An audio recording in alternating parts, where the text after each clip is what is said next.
Weren't we just here like 2 weeks ago? It's about time we did this again. It's Mission Log Live. I'm Ken Ray. And I'm John Champion. Yes, we are back after a week off. And would you look at that? There's more new Trek to discuss. More about that in a moment. But you are the reason we are here. It's that time again. Us, you, our Star Trek pals, and we're here to talk Trek and anything else that's on your mind. If you'd like to share that part, thoughts, questions, ruminations, and pontifications, well, you can click to join our Zoom meeting, or you can use the one tap from your smartphone. You can also call me on the line. Call me anytime, 646-558-8656, 646-558-8656, and then enter the meeting code that you'll find in the show description and the comments. Then you are there with us, chatting away. Joining us this week is Dr. Ali Mattu. He is the host of The Psych Show, and this is weird because last time there was a short track, we accidentally had a week off before it. And then we came back to talk about the short track with Dr. Trek, Larry Nemechek. Then last week, we had an accidental week off. Then there was an episode of short track. And now we have Dr. Mattu. So what this tells me, John, is we're going to need another doctor in about 3 weeks or 4 weeks. But the good news is we get another week off, apparently. Because that seems to be how this goes. This evening, we will be talking about the new short track Calypso. Lots of psychological stuff in this episode. So, we got a guy. If you want to talk discovery, if you want to talk psychology, if you want to talk sentient ships and the people who love them, pick up the rap rod and call 646-558-8656. 646-558-8656. Then enter the meeting code you'll find in the show description and the comments, or join the Zoom meeting, or use the one tap from your smartphone, or yell out the window. Say, I'm mad as hell, and I want to talk Calypso, and see what happens. Thank you for joining us live, either on facebook.com/missionlogpod or on YouTube at Roddenberry If you've grabbed the audio only version, yay! Although I will say you're missing my hostage video set, which is just so styling. Kind of bummed for you, but not nearly as bummed as whatever you might be doing wherever you are. Thank you very much for joining us. One last thing, of course, wherever you are, whatever you're doing, however you got this show, if you would click like, if you would click share, because liking and sharing are neat things that Mr. Rogers taught us we should all do. Hey, John, what's coming up for Mission Log? Well, there's a few things coming up. Well, on the live show, we'll hit each additional short track. Just 2 more of those to go after tonight, and then we'll be picking up with season 2 of Discovery right after that premieres on January 17th. In between, well, we've got guests, you've got questions. What do you say we make a date and hang out here most every Tuesday night and talk Trek, talk sci-fi, talk the big ideas? Remember, when Discovery is on, we're talking disco. When it's off, we're covering just about everything else, including, hey, what about episode 300 of Mission Log? What about it? Well, if you're a regular Mission Log listener, you might have gotten episode 300 and say, that came and went. That was episode 300. No fanfare on that. Why was there no fanfare on that? Well, we had a discussion and we thought, Mission Log is Mission Log. There's no special episode of Mission Log because they're all Mission Log. They all serve the mission. So what we're going to do, though, if you're listening to this or watching this live right now, you're going to know early that we're not going to have a regular Mission Log right away anyway, because we have a holiday coming up. I got Thanksgiving. There'll be American Thanksgiving. As we discussed before, we're not doing Canadian Thanksgiving. That's long past anyway. Yeah, so, it's been done. Canadian Thanksgiving's been done. It has. So we're going to have a little bit of supplemental in between. We're going to have the Inside Star Trek show. That we're going to celebrate 300 in the traditional way that anybody would celebrate the 300th episode of anything, which is to say, not really sure. And then we will resume with episode 301 in a couple of weeks. Yeah.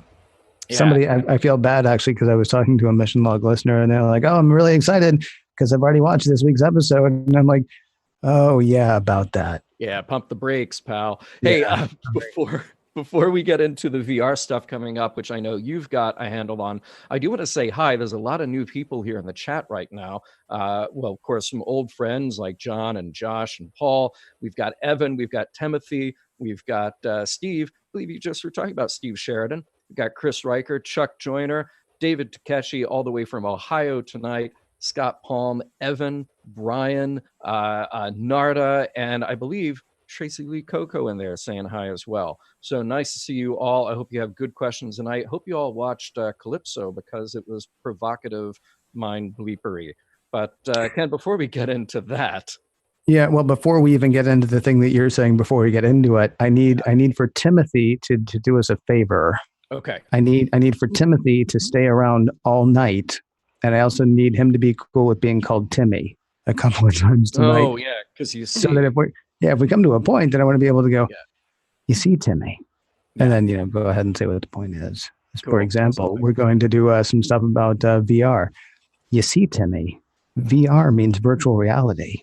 And we're doing lots of VR stuff, actually. Round 3 of Star Trek Trivia is happening on the virtual bridge in Sensar this Thursday. I will not be there because see this behind me? Yeah, I'm leaving that behind. And I'm traveling. I'm a traveling man. I'm like Rick Nelson. I think it was Rick Nelson who was a traveling man. Anyway, I will not be there for trivia, but John will be there for trivia doing that trivia thing along with Elijah from Priority One. Now, this week is the last chance to land a spot in the trivia tournament. Next month, we'll see the thrilling conclusion with prizes both real and virtual. Now, we are working on other events, but hey, don't be greedy, okay? That's 2 events just in the next few weeks. You've got round 3, and then you got the finale coming up, I believe, in the middle of December. All of this is free. All of this is open to those of you who have logged in at sansar.com. You can do it with the headset, either an Oculus Rift or an HTC Vive. Or if you don't have a VR rig, you can still play along. If you've got a PC that runs Windows 7 or later, the place for more information, the place to sign up for your free account, all kinds of stuff. Sansar.com, that is SANSAR, Sansar.com. And I'd love it if a bunch of people turned up for the trivia thing, even though I won't be there because it tends to be a really good time. And I know John and Elijah would love to see a lot of people turn out. We would. By the way, Timothy says he's here for you. And he also says, mind blown. Nice. Yeah. Wow. All right. You see, Timmy, that's why we do this. That is why we do this. Hey, let's talk about our poll question. So 2 weeks ago, we asked you about new Star Trek. Is there too much? Is there never enough? Well, I'm not that surprised that a full 92% of you said never enough. Only 8% of you said too much. Interesting. But we have a question themed to this week's episode of Short Treks. What do we have, Ken? The question is, could you fall in love with a computer? Originally, I don't know how I feel about this question because I went back and looked and I thought what we had decided was, could you love a computer? But could you fall in love with a computer? I mean, they're actually different kinds of questions, but, answer it however you feel. Could you fall in love with a computer? I'm a tiny bit surprised, honestly. 61% say yes, 39% say no, is how it stands right now. But of course, this just started a few minutes ago. That poll question will be up all week. Could you fall in love with a computer? Go to facebook.com/missionlogpod and then scroll around until you find the poll question and then submit your answer, won't you?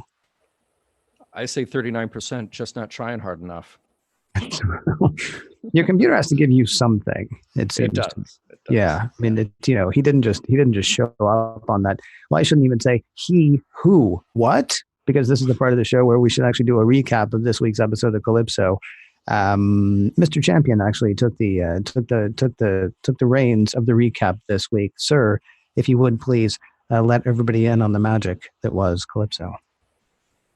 Somewhere, a man we don't know and badly wounded in a ship we don't recognize is in a delirious state with flashes of old cartoons and a computer voice announcing that life signs are critical.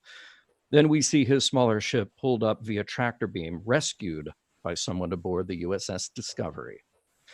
The passenger of that little ship wakes up, disoriented in the medical bay of the Discovery. There doesn't seem to be anyone around, but he's poking around his surroundings while the shipboard computer analyzes details of the stranger. The cabinet is open, clothes are put on. Then the voice announces that she healed the passenger's wounds, except for one, which seemed to be an old sentimental scar. The voice asks what his name is, and he says, Quarrel, to which she calls him a liar. He walks down the corridors to the mess hall, has a meal, and asks a computer voice where everyone is. She says they're all away at present, and he asks the voice to come out and show herself.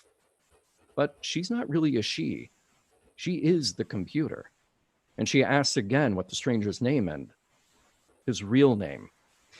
He says that's not how things on his home work, but she can call him Kraft. She introduces herself as Zora. Kraft is from a place called Alcor 4, where they've been in a prolonged battle with the Vidraish. He stole one of their escape pods, which was loaded with a backlog of media, but it was stuck on an old Betty Boop cartoon. Zora knows what this is, even if Kraft doesn't. See, she's from long ago, too. In fact, she's been waiting for the return of the Discovery crew for about 1,000 years. In that time, she's been evolving. Kraft wants to go home, but the Discovery computer was given an order to stay put until the crew returns.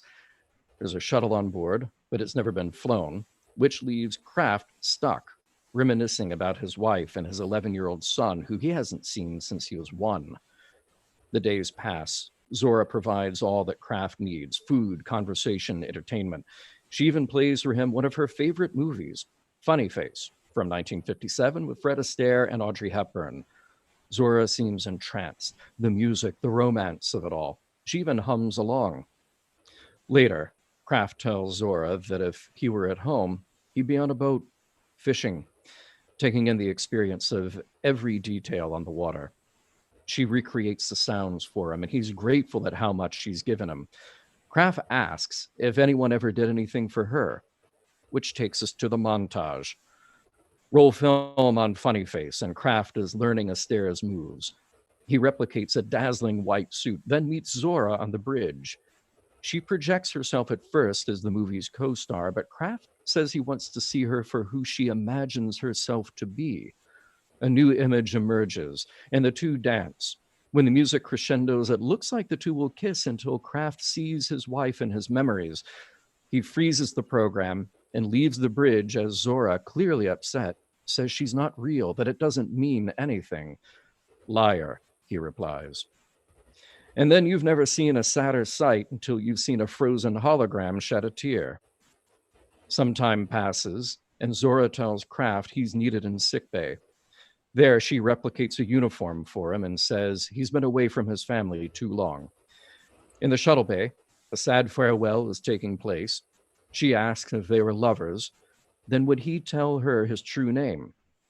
He says that on his world, a lover would give him his true name, which she already did.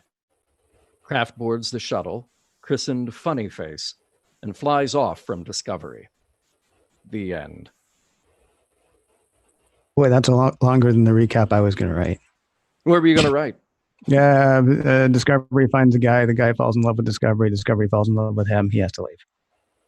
That's. I think you lose a little of the nuance, but I respect the succinctness of that. Thank you. Yeah. Do you mind if I'm a tiny bit snarky? Hey, you snark it up. Go right ahead. All right. So we watch Klingons about to destroy the Federation. We watch the Federation and Starfleet decide that what do you call it? Genocide. Genocide. We see people tortured. We find out that the people. So when we watch Discovery, we're getting like really just like some of the worst, most like brutal stuff, right? Mm-hmm. When Discovery watches something, Discovery watches Funny Face. Mm-hmm. Yeah. Would it be? I mean, like, would it have been weird if Discovery had been watching Aliens? Well, because Discovery's got to chill. Discovery has been through so much. Discovery has got to chill. Yeah, that's true. It's been 1,000 years. The first 100 years could have been like all the Saw movies. Right. Yeah. Well, I mean, during the Depression, that's when all the screwball comedies came out, and people just needed an escape from the reality. So Discovery was like, wow, that was terrible. I'm just going to hang out here for 1,000 years. They might have been trying to find Discovery for 1,000 years, and Discovery's like, no, I'm over here watching romantic comedies of the 1950s. Right. Would have been great, actually. Discovery could have been watching Those Darn Amigos by the time. I like that. Hey, let's bring on our guest, because I bet our guest has all kinds of things to add to this. Maybe snarky, maybe insightful. I'm going to go with insightful. So let's welcome him, Dr. Ali Mattu. You've seen him before. We get to see him again. This has seemed like an ideal place to bring him on. Ali, how you doing tonight? Hey, good to see you, folks. Good to be back on. I'm so excited to talk about this episode with you both and with everyone here on the Mission Log community. Last time we were on, we were talking about holodecks and virtual reality and real reality and what is real. And now we've got a whole short trek all about that. Yeah, it's kind of awesome. I mean, I don't even know where to dig in to get started on this, because you kind of hit the major points there, and that goes back to our question tonight that we're asking our audience. Can you love a computer or fall in love with a computer? The thing that I loved about this episode is that, well, first of all, just from a production point of view, you have one actor on an empty set playing to a voice. And I'm not lying here when I say that I found it to be a very emotional episode. It's hard enough when actors are playing to a green screen and maybe there's another actor or two around them, but this was simply wonderful. You believed everything that was going through his psyche, his journey in this short, we say it's 15 minutes, but they're not even 15 minutes when you factor in the credits. They got so much across in such a short time. I think your recap had more dialogue than the whole episode did. Right. Yeah. To me, it felt so much like some of the best of the original series, where you had very real production limitations in terms of the budget and what you could do. And with those limitations, they were able to create something that felt so creative and something that we can spend so much time reflecting on. It brought in mythology in a way that TOS did as well. And it was reflecting on questions we have about technology we're interacting with right now. And I'm sure 10 years from now, we'll look back on this episode and we can understand it in a new way. In that sense, it felt so classic and also so modern. This could have been an episode of Black Mirror. Yeah. Oh, go ahead. Well, no, if you don't mind, really quickly, because I don't want to get too far away from it. When you say it brought up mythology in ways that the old episode had, can you say a bit more about that? Well, anytime you're bringing up Greek mythology or referencing it in any way, it just feels so TOS to me. So Calypso, am I saying that right? Calypso. Yes, and kind of referencing Homer and the Odyssey and all of that sort of stuff was fantastic to see. And that's something that I haven't seen too much Star Trek reference classic mythology in that way since the original series. There was a comment, somebody said, Narda says, Riker fell for Minuet in TNG. And yes, I think neither Ken nor I could ever discount Minuet and what an impact she had on that show. A little different feeling for me, though, watching this. There was this sadness with Kraft. From first of all, the war, his feeling displaced, his being away, his missing his family. And then there was less of that sort of Riker swagger, who's, Riker is just sort of immediately attracted to Minuet because she's sexy. In this, we get to see Kraft sort of fall in love with this voice, with the kindness that the computer is bringing to him. I think they're both fascinating looks at this man and machine relationship, but they felt different to me. There is one other thing to remember really quickly, though, before we go back. Before we go on, Minuet she was a hologram, but she was being played by the Binars. Played like a musical instrument. She was a musical movement, wasn't she? She was Minuet. Mm-hmm. She was not a thing that sort of grew out of having sat there for 100 years by itself or 1,000 years by itself and evolved to something that you might be able to fall in love with. She was a puppet in a lot of ways. And which makes her, both more beautiful and more tragic or whatever. So, because yes, Riker did fall in love with somebody on the holodeck, but somebody on the holodeck being played by, a couple of computer-y people.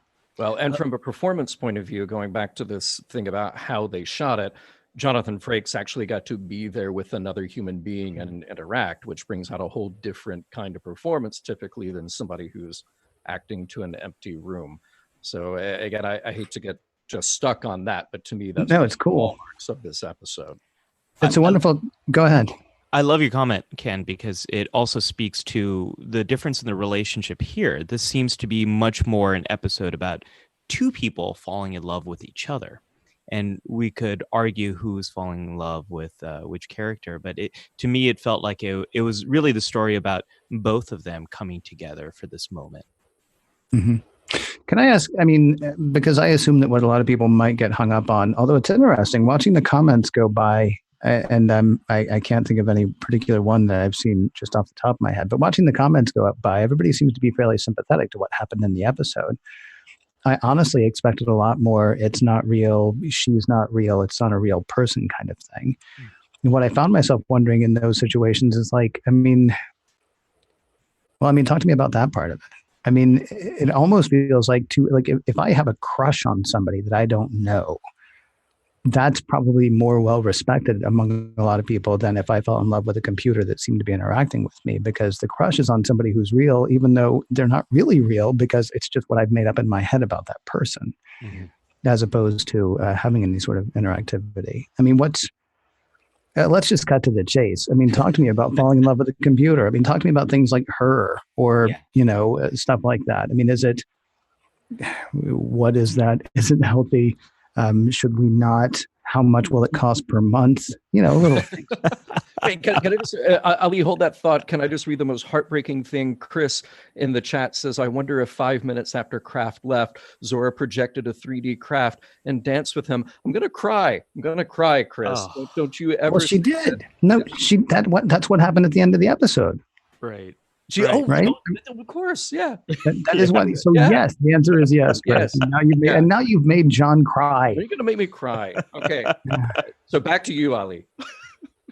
Well, this gets to a little bit of what we were talking about the last time the three of us were together. It doesn't take that much to feel like something is real.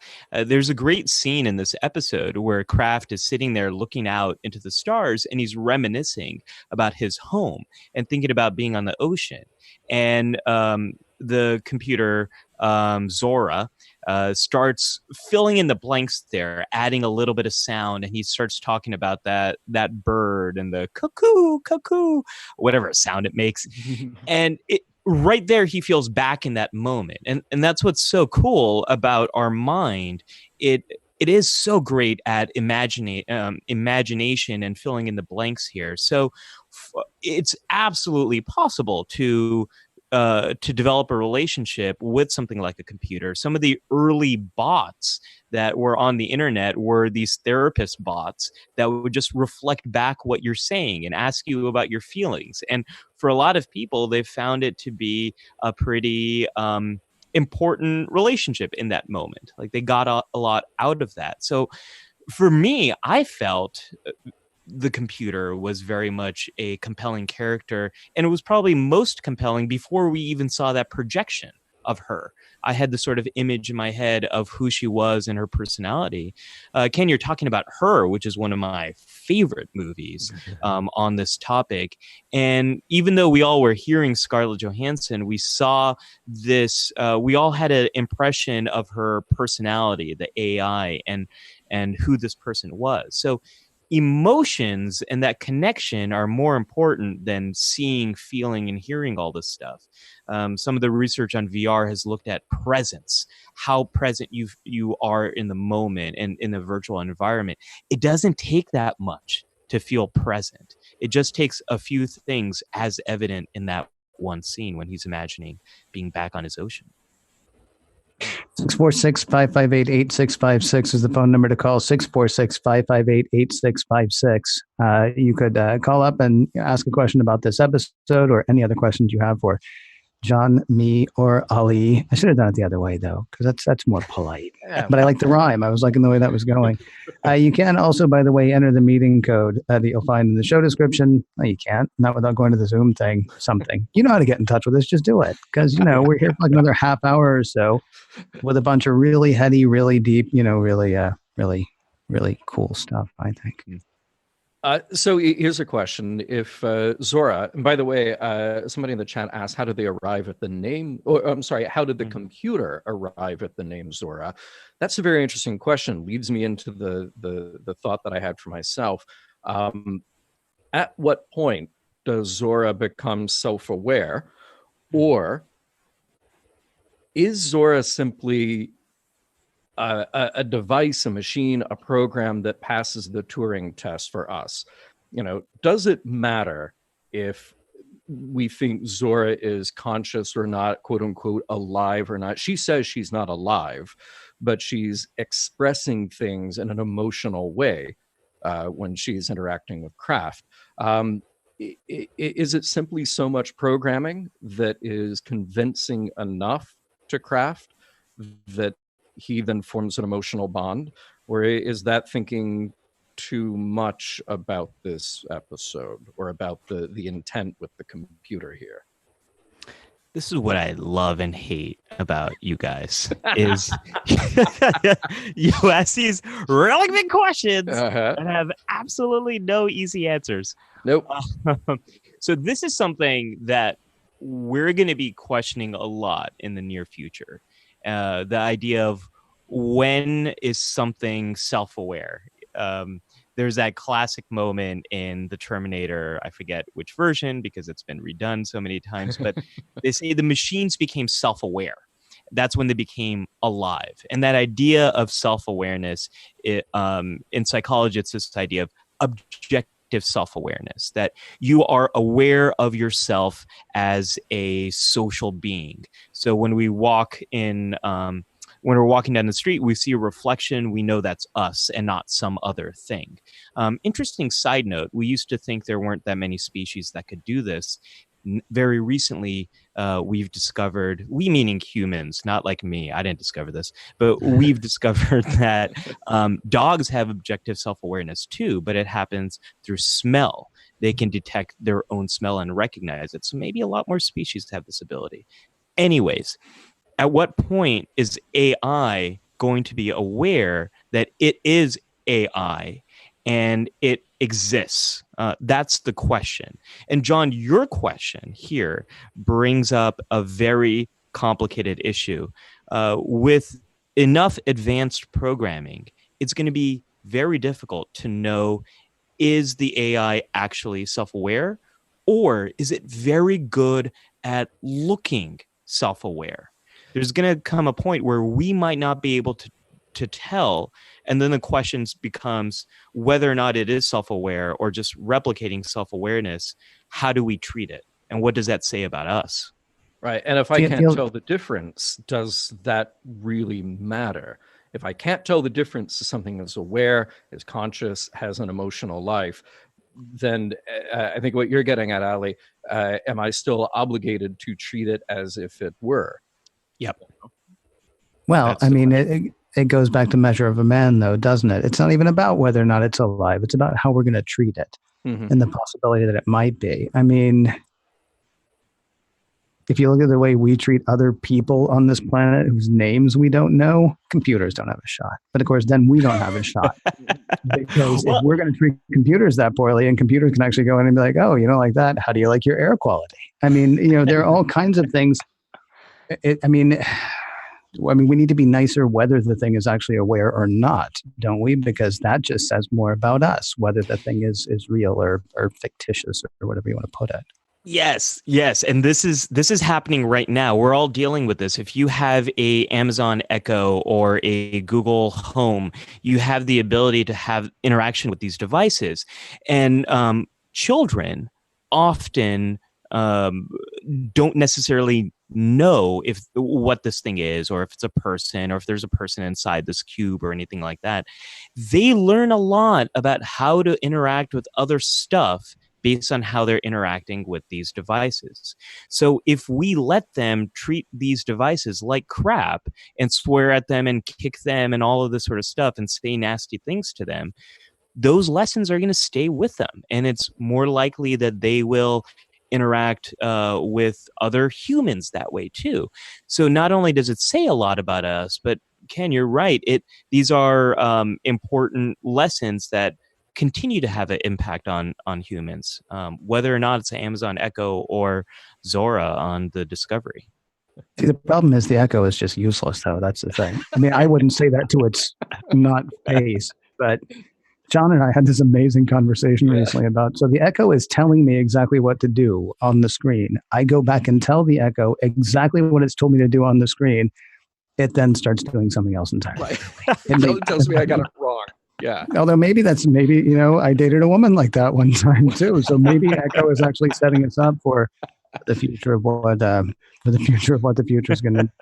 646-558-8656 is the phone number to call. 646-558-8656. Our guest tonight is Dr. Ali Mattu, he of the Psych Show, online at thepsychshow.com. That's THEPSYCHSHOW.com. Man, message. That's up. Thank you.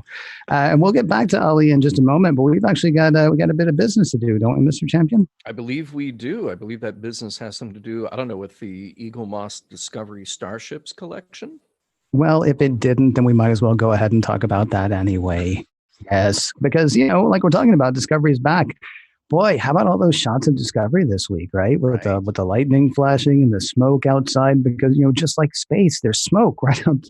Mm-hmm. Eagle Moss wants you to get a Discovery of your very own, as well as a slew of other ships from the latest Star Trek series, all a part of the Eagle Moss Discovery Starship Collection. On the Federation side, you've got ships like the Shenzhou and the Discovery, the Kerala and the Europa. I really dig those two, and hopefully we all notice that nice shot of the Shran, the schematic of the Shran in the mess hall. I really like that one. Have a look at them on screen here in the video, and then on the Klingon side, you got that newly imagined bird of prey, you've got the Kolch class destroyer, and so much more coming. Now, when you go to eaglemoss.com/discovery starships, what you're going to see are the renderings that serve as the basis for the die-cast models themselves, reproduced as always under the supervision of Star Trek expert. You think you know a lot about Star Trek? Ben Robinson is a Star Trek expert. Here's what's cool, though. He won't lord that over you. It's just you talk to him for 5 minutes, you're like, wow, I'm not even sure I know how to spell Star Trek anymore. These are officially authorized by CBS Studios. They're 6 to 10 inches from bow to stern, depending on which ship you're talking about.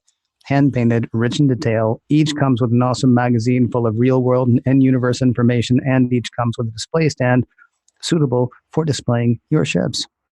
Yeah, so subscribers will get their first ship, the USS Shenzhou NCC 1227, for only $9.95 with free shipping. Additional models, including the iconic USS Discovery NCC 1031, will then ship monthly for the special subscriber price of only $44.95 each. That's 20% off the standard retail price, also with free shipping. Now, if subscribing is not your thing, if you'd rather pick and choose your ships, you can do that. Go to shop.eaglemoss.com or check your local comic book shop. You'll pay about $10 more there, but saving money isn't the only reason to subscribe. Subscribers also get free gifts worth over $100 during their subscription, and of course, you can cancel that subscription at any time. So to subscribe, go to eaglemoss.com/discovery starships. To buy individually, go to shop.eaglemoss.com. And a huge thanks to Eagle Moss for sponsoring this week's show.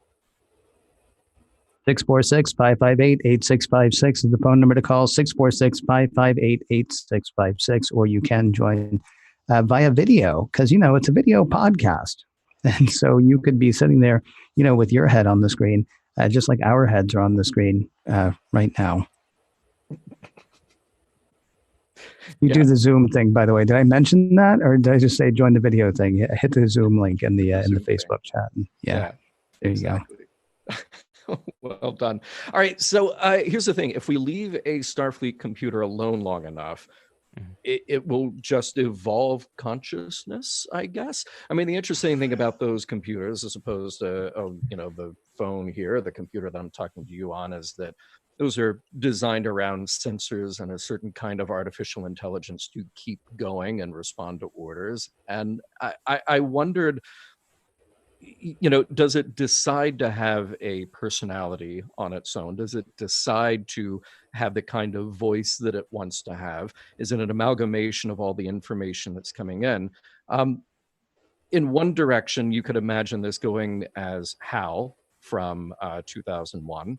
But in the other direction, we ended up with something that was very kind and very thoughtful. And there are a couple of places in the episode where I thought, okay, this could go dark. It almost felt like Zora wanted to keep Kraft trapped in some way, but obviously it learned, and the better the better angel of its nature took over and decided to let him go and say, you really need to go back and see your family. But there was something that I liked about it, that the idea of this intelligence evolving over this 1,000 years is that there seemed to be an altruistic streak that it had somehow picked up. And I wondered if that was just from the interaction with the crew that was already on board the Discovery for however many years. We actually don't know exactly when this takes place, only that the crew has been gone for 1,000 years. We don't know if it's 1,000 years past the crew that we have gotten to know in season 1, or some years after that when something else has occurred, maybe with a different crew. But I like the idea of that kindness being something that evolved along with its intelligence and its personality. I don't know if that's something that we can attribute to whoever built it or whoever operated it, or just something that naturally occurred. But it was good to see a machine intelligence that was not a Terminator, or not HAL, and not trying to starve humanity of oxygen and other necessary things. I gotta say, go ahead, please. No, Ken, go ahead. Well, no, I was just going to say really quickly. I mean, I can't remember his name, and I apologize, but the actor who was the voice of Hal died earlier this week as we record this. And I've heard a lot of references to what a bad guy Hal was, how he's like the most evil villain on screen and things like that. Something that people should remember is Hal was actually responding exactly to his programming. Hal was doing exactly what he was told to do, and that ended up costing people, their lives. But I mean, it's really a cautionary tale for the people running the computers, not the people who are going to be interacting with the computers, right? I mean, Hal was not a bad guy. He just did. He literally was following his coding. Actually, what I found myself wondering, though, too, was, is Zora when Kraft isn't there? Like, Kraft shows up and he's the strapping individual. Turns out he's heterosexual. It certainly would have been possible for him not to be, but he's a straight male human, right? If Kraft shows up and he's a gay male human, or he's a straight female human, or he's a gay female human, what's Zora at that point? Is Zora actually Zora, start to finish, or is she responding to the people that she's with in ways that a lot of us respond, differently to different people? The way I am with my best friend is very different than the way I am with my father, then is very different, with somebody with whom I'm involved in a romantic way. And I'm not remaking myself each of those times, but we're people. It's what we do, right?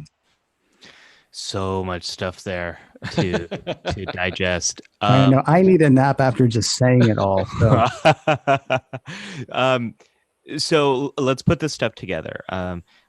I think it's amazing that we are seeing probably the farthest most in the future the Star Trek timeline has ever gone. Is that right? This is the most future Star Trek has become, I think. Yeah, I mean, we got a glimpse of the Enterprise J in Enterprise. We know nothing of the technology.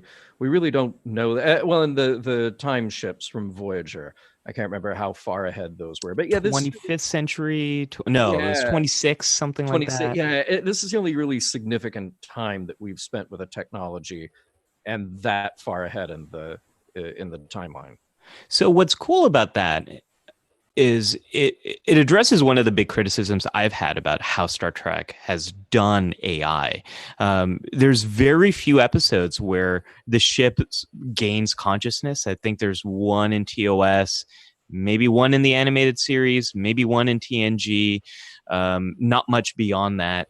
And that just doesn't make any sense to me. It doesn't make sense that Data is the only like android in the galaxy. That never made any sense to me. And it never made sense to me that so few true AI exist in the 24th century or the 23rd. So I'm wondering if given enough time, most Federation ships would gain consciousness the way the Discovery did. And then that gets to this very interesting idea, John, that you have is how did they develop the personality that they did? I think it's got to be more than its interactions with the crew, because based on season 1, the Discovery would be much more bloodthirsty, I think, based on all the stuff that happened. But the ideals of the Federation, the library it has, its knowledge, its awareness, and definitely, yes, some observations of the crew must have influenced that. So it would be really interesting to see if this Discovery came across a Klingon ship that had also evolved for so long, and how would their personalities be different? I think that's a fascinating question. And then Ken, your point here gets to the whole idea of intimacy and identity. Does the Discovery have a sexual orientation?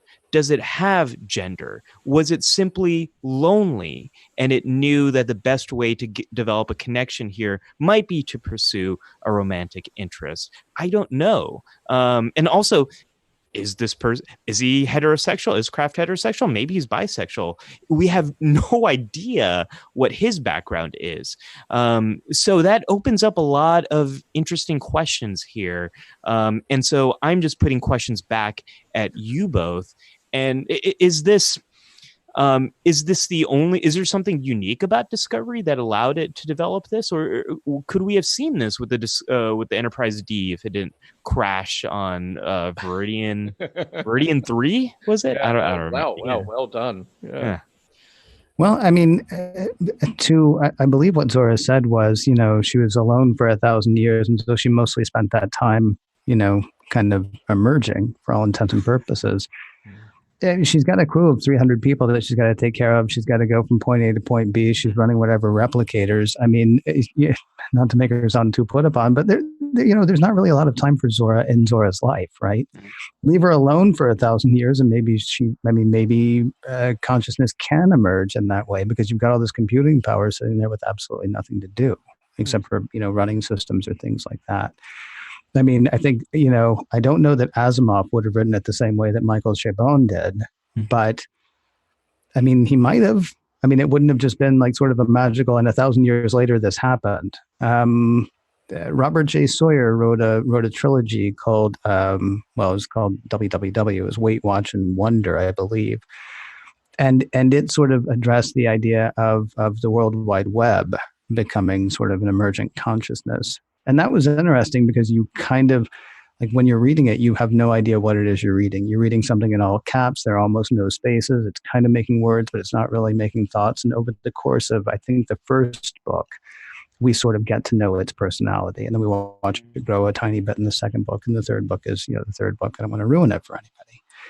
But I mean, there was just like enough computing power, enough input, enough other stops that it did sort of emerge that way. So could that happen? I mean, you mentioned the animated series. I can't remember what space magic thing happened that we had the practical Joker, but that was the computer with artificial intelligence. And almost as tragic as this episode to me, because wasn't it saying something along the lines of it's not fair, as they were like taking its consciousness back away from it? Mm-hmm. Oh, wait. Sorry. I was just looking at some of the questions there. Maybe part of this is speaking to the positive nature, the positive vision of Star Trek in the future, that the Discovery computer emerges that way in this sort of benevolent and thoughtful host for a consciousness. Because Ken, when you're describing this idea of using comments from the World Wide Web and what consciousness emerges from that, wasn't it just within the last year that Microsoft had this project to create an intelligence based on Twitter? And didn't they shut it down within say less than 24 hours, right? Because it started saying all this racist stuff. Yeah, it was like hateful and awful. And it was just purely based on what was coming out of the rest of Twitter. Yeah. Yeah, that didn't go really. That wasn't that did great. Not go well at all. Yeah. No. Yeah. Interesting though. You could argue that it's kind of like HAL, right? Because it was just like, oh, well, base it on what you're seeing on Twitter, and of course, the algorithms on Twitter, the things that people like, the things that people respond to, are going to be some of the most horrible things out there. It's not the fault of the AI. It's the fault of the person who said, no, you'll be good. Just, pay attention to what they're saying and then duplicate. Right. I think this gets to a moral meaning and message here that is very relevant for us right now, which is it's important how you interact with your technology. It's pretty cool that throughout all of Star Trek and every iteration, people have been pretty civil and kind to the computer. And the computer is watching, it's listening, it's apparently evolving when it has nothing to do for 1,000 years. So that has a lot to say about our present and our world and how we are interacting with each other through technology. You guys thank Siri? You mean like if I ask for directions or something like that? Yeah. No, but it's interesting. I find myself every day talking to my HomePod, and that feels weird. But it feels weird, but it feels normal now too, in some way.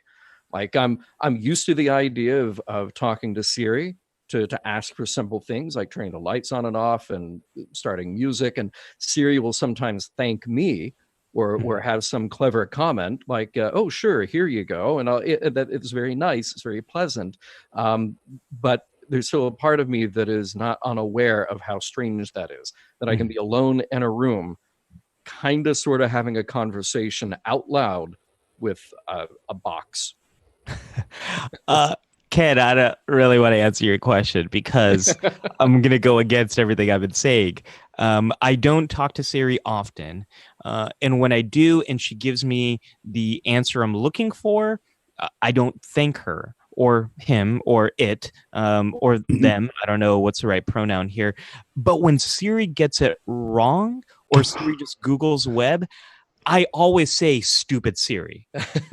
I just impulsively say it because I'm so upset at this technology.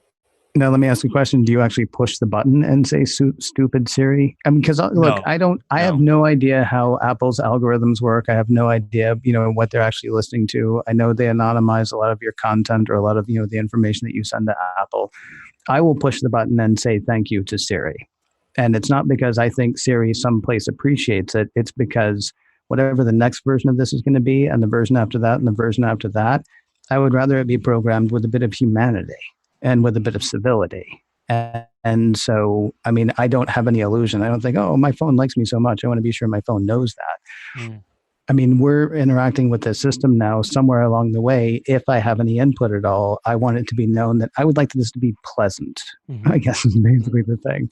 I have also pushed the button before and told Siri that she was completely useless. And I'll be completely honest. I've also then pushed the button and said, I'm sorry. And I know all of that, honestly, is still for me. That's for me and how I want to be with these things. With a side of how I would like to for this interaction to go, 1,000 years hence. I want to ask the provocative question here. I want to know if what Kraft was doing was cheating.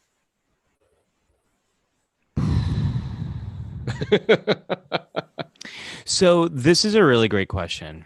And it's one that I've been thinking about a lot with this episode. I mean, so much of this episode to me is about connection with technology at the expense of the life you want to live. That's what I'm seeing here. And whether that's getting being on your phone and getting stuck on your social media feed and not being with your loved ones, or if it's falling in love with this intelligence and feeling like you might be breaking a vow you have made to another person. I think there's so many ways you can dissect this. Is it cheating? John, I hate to say this, but it depends on your definition of cheating. It depends on the circumstances of your relationship. It depends on those quote unquote vows that you have made to each other. There's this stupid research. I'm going to say it's stupid. It's great research, but it's stupid because it's one of those things in psychology that you're going to say, oh yeah, well, that makes sense. That's intuitive. Why did people do that research? But we don't know until we do that research. So it's important to not break your morals, because when you break them, they become easier to break. So like, I mean, so you're like, oh yeah, okay, well, yeah, you break your morals and it becomes easier to break. But there's a line that you're not supposed to cross. And when you cross that line, it becomes a heck of a lot easier to keep crossing that line. And I think we're seeing that here in this moment, that he feels some type of intimacy in that moment that feels wrong to him. And he feels like he's getting close to crossing that line. She doesn't, which seems so interesting. And here again, I feel like this is, it's weird to say this, but I think this is my favorite episode of Discovery because, and it doesn't feature any of the main cast, which is weird because I love the cast. But what's so cool about that is that Star Trek finally embracing some of these questions we have. Is the holodeck cheating? I don't think we've ever received a satisfactory answer to that. And here, I think this episode gets the closest to that. I think it's cheating because it felt like cheating to him. Well, that's the interesting part of it, and I was hoping that you would go there. I remember on our last conversation and during the show, and then in the minutes after the show, where we stayed on the line and talked for probably another half an hour, that this idea came up that we talked about quite a lot, which was an experience is real regardless of the realness of the thing that created that experience. So whether Kraft was standing there with another human being or Kraft was there with this incredibly romantic computer simulation, whatever was going on in his head was absolutely real. The experience for him was real. The emotional truth of it was real. If you can somehow separate yourself from that, an objective person might be able to say, well, this is different from, yeah, he's standing there with a thing that doesn't exist. He's standing there with a projection of photons and light, and that's not actually a human being. So we can somehow justify this to say that it isn't cheating. He hasn't broken this vow. It's not the same thing. But what's interesting is you as the viewer along in Kraft's journey, sort of falling in love with the idea that he is in love with this computer and that the computer is in love with him. So the emotion of it has nothing but truth for him. So it was fascinating to watch him freak out and confront that in the way that he did. And by the way, just to think about the production on this episode, again, you said that this is one of your favorite episodes of Discovery, even though it featured nobody from Discovery in the episode. I can't remember the episode title, but there was an episode of Doctor Who with, it was in the David Tennant years, and they did this really clever episode with very little of the Doctor. And I remember it was like a support group for people who had experienced the Doctor, and they were really torn up about the idea that here's this guy who sort of meddled in their lives and did wonderful or terrible things. They didn't know who he was or where he came from, and they all kind of got together to try to put together the pieces. It was a great episode, but it was an episode told from a totally different point of view. Which is why I love this, and I love this 15-minute format, because you can do something completely off the wall, tell a story from a totally different point of view, and still have it, as we're doing here, hit on these really provocative ideas and really great science fiction ideas that may get handled in a very different way if it was in the conventional Star Trek storytelling format. Can I really quickly, because I want to come back and talk about the short track and sort of the two short tracks that we've had so far to wrap up the show. Before we do that, though, I want to remind people of something to do when this show is over. Priority One, a Roddenberry Star Trek podcast, is going to be taping live in about 34 minutes. They go on at 11:30 Eastern, 8:30 Pacific every Friday. No, Friday is when the show actually publishes. Every Tuesday night, Elijah, Kenna, and Anthony bring you news from all over the Star Trek multiverse. I feel fairly certain that they'll be talking about Calypso tonight as well. So listen, when we're done, grab yourself a snack, grab yourself something to drink, but don't go anywhere except just move your web viewing thing over to facebook.com/Priority One Podcast and catch their show live, because it's a lot of fun. And like I say, if you can't catch it live, comes out every Friday. Podcast.roddenberry.com is a place to find that, or wherever you find podcasts. I got to say, so far, these actually might be a couple of my favorite episodes because the weight of the world doesn't hang on each one. And I was going to ask, it's interesting, John, because you're like, I like because you get 15 minutes, get in, get out, nobody gets hurt. It's different than if they were doing conventional Star Trek. What Ali said earlier, though, is to him, this is conventional Star Trek in a way. I'm finding myself wishing that these were the hour-long episodes because there's so much I want. I was watching this with a friend of mine who never shook the idea that Zora was just trying to keep Kraft there. I felt like they were falling in love. The problem is we got 12 minutes to show them falling in love. Do you know what I mean? And then he still has to leave by the time it's over because that's the way the story is going to go. This, as 45 minutes, would have been an absolutely amazing episode, I think. It's still an amazing episode. It made me tear up. I mean, there's a lot about this episode that's really incredible. But for everybody who said that, Discovery Season 1 is the way that television is done today, we've now had 2 episodes of Discovery that show that you can actually do television the way we, quote, used to, end quote, do television. It seems to me. I'm liking sort of the kinder, gentler Discovery, if you will. To me, it feels like Discovery done in the YouTube style. So YouTube episodes are typically 5 minutes, 10 minutes, 15 minutes, maybe is a long episode. And we have now generations of people who have grown up expecting some more of these bite-sized content that is very quick, getting to the point. There's very little fat on the story. It's pretty tightly edited, and that's what short track feels to me. And I love it. I really have been enjoying this experience. They feel like what I wish the anthology Star Wars movies were, where they were just very different stories in the Star Wars universe that might not necessarily need to tie into everything else. However, that being said, I do think these short treks are going to tie in some way to season 2, which makes me wonder, are we seeing the future in this episode, or are we seeing futures past? And I'm not sure. Does Discovery go so far? This is my Eagle Moss. That is nice. Well done. Yeah. Everyone needs to get this. You don't realize how beautiful the color is until you get it in person. I love the Discovery, but has it gone into the future and now come back in season 1? I don't know, but I do think it's going to play out in season 2.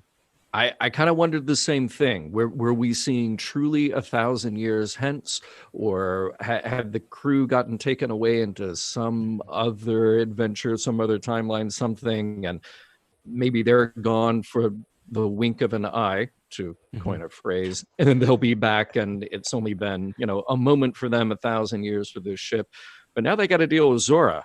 So I don't know. Somebody has to pull the plug on an intelligence that is a new being. I don't know how this is going to fit into the rest of the timeline, or unless it just literally is 1,000 years from the 2250s, and we shall not speak of that again.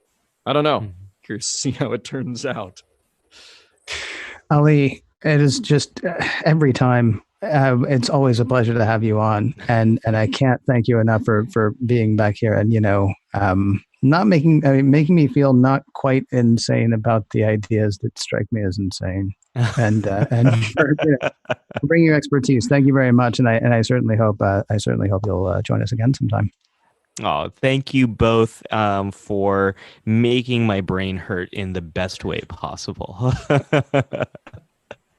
Mission Log Live is produced by Roddenberry Entertainment. Executive producer Rod Roddenberry. Technical production on Mission Log Live by Infinity Networks. Producer Brandon Bradley. Hey, we'd love it if you check out the Mission Log shop. Just go to missionlogpodcast.com and then click shop. Our classic and new designs are there for your very own custom Trek-ish gear. Be sure to visit podcast.roddenberry.com for the latest from the Roddenberry Podcast Network, including not just Mission Log, but also Mission Log Live, Women at Warp, Priority One, and The Trek Files. Thanks to everybody who joined us live or later, and we'll talk to you next week.